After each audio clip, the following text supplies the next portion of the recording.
La historia de Ecuador es fascinante. Es un vaivén constante entre modernización y tradición, entre la riqueza que brota del petróleo y crisis muy profundas. Y para entender de verdad cómo se forjó esta nación, hay una clave: sus presidentes.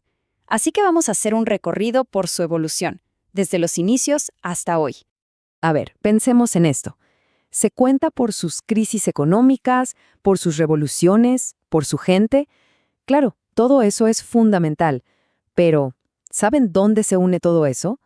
El punto donde convergen todas esas fuerzas es precisamente en las figuras presidenciales. Exacto. Si miramos a sus líderes, empezamos a entender el rompecabezas completo, la evolución política, la económica y la social. A través de ellos vemos las ambiciones del país, sus fracturas y esa búsqueda constante de una identidad. Así que, arranquemos. Bueno, nuestro punto de partida es el siglo XIX. Hay que imaginar el escenario. La Gran Colombia acaba de disolverse y Ecuador, de repente, es una república independiente. Sus primeros líderes tenían una tarea monumental. Tenían que construir un país, literalmente, desde cero. Y miren, desde el mismísimo comienzo ya vemos una tensión que va a definir mucho de la historia. Por un lado, el primer presidente, Juan José Flores. Su prioridad era la estructura, organizar el Estado, fundar un ejército, poner la casa en orden, por así decirlo. Pero ojo, inmediatamente después llega Vicente Rocafuerte y dice, un momento, el orden no es suficiente.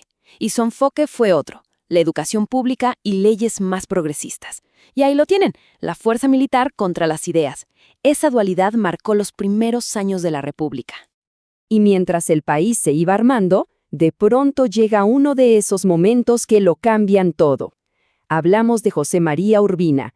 A mediados de siglo, él toma una decisión que redefinió por completo el tejido social de Ecuador. Abolió la esclavitud.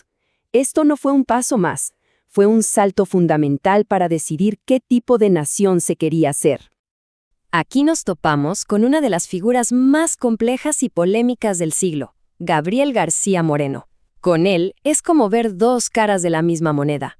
Por un lado, un modernizador impresionante, impulsó infraestructura, ciencia, un progreso notable. Pero, y este es un gran pero, todo ese progreso venía inseparablemente atado a un catolicismo muy conservador. Esa mezcla de orden y fe definió toda una era. Y claro, como se podrán imaginar, esa tensión entre modernidad y tradición religiosa no podía durar para siempre, tenía que explotar. Y explotó a finales de siglo. Vamos a ver ahora cómo ese choque de ideas desató una de las transformaciones más profundas del país. En el corazón de toda esta transformación hay una palabra clave: laicismo. O sea, la idea de separar al Estado de la Iglesia. Y hay que entender que, para la época, esto era una idea radical. No era un simple trámite legal, no. Fue el motor, la gasolina de una revolución que buscaba redefinir la identidad misma de Ecuador.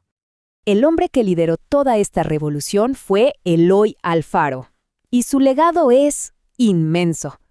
No solo separó Iglesia y Estado y fundó escuelas laicas, también unió al país físicamente con el icónico ferrocarril Quito-Guayaquil.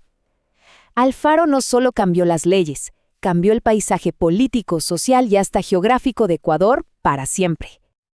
Ok, dejamos atrás el siglo XIX y nos metemos de lleno en el XX. Y aquí las reglas del juego cambian por completo. Aparecen nuevas fuerzas económicas y un estilo de política totalmente nuevo, que empieza a dominar la escena. El siglo XX, económicamente, fue una auténtica montaña rusa. Después de una crisis durísima en los años 20, el presidente Isidro Ayora sentó las bases del Estado moderno, creando el Banco Central y el Seguro Social. Pero el verdadero punto de inflexión, el que lo cambió todo, llegó en los años 70, la nacionalización del petróleo, un evento que reescribió por completo el futuro económico del país. Y si hablamos de política en el siglo XX, hay un nombre que es imposible ignorar: José María Velasco Ibarra. ¿Saben cuántas veces fue presidente? 5. 5 veces. Es increíble. Su figura es el arquetipo del populismo en el país. un líder carismático que conectaba directamente con las masas y que, por supuesto, dejó su huella con grandes obras de infraestructura. Entonces, ¿cómo es que el petróleo lo transformó todo? Se puede resumir en 3 pasos. Primero, se descubren reservas masivas. Segundo, el Estado nacionaliza el recurso, creando su propia empresa para controlarlo. Y tercero, el financiamiento. Los ingresos del petróleo permitieron una explosión de obras públicas. El Ecuador moderno, en gran parte, se construyó con dinero del petróleo. Pero claro, la historia nunca es tan sencilla. Todo ese dinero del petróleo no trajo estabilidad para siempre, ni de lejos.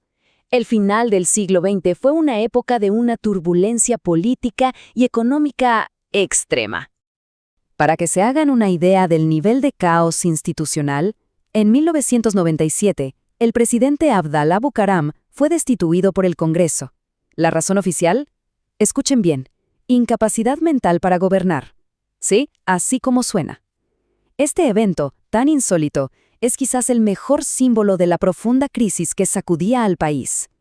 La crisis económica era tan grave, con una inflación que se comía el valor del dinero, que se tomó una de las medidas más drásticas que existen.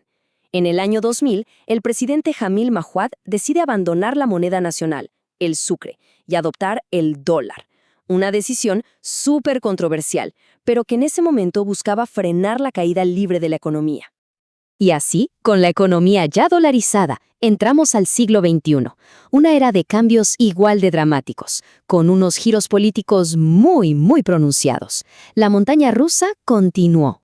El siglo XXI ha estado dominado por una dinámica de construcción y ruptura. Primero, la década de Rafael Correa y su revolución ciudadana, marcada por una nueva constitución y una inversión pública masiva. Pero luego, su propio sucesor, Lenín Moreno, protagonizó una ruptura política total, deshaciendo gran parte del camino andado. Este quiebre entre antiguos aliados es, hasta hoy, la fractura que define la política ecuatoriana.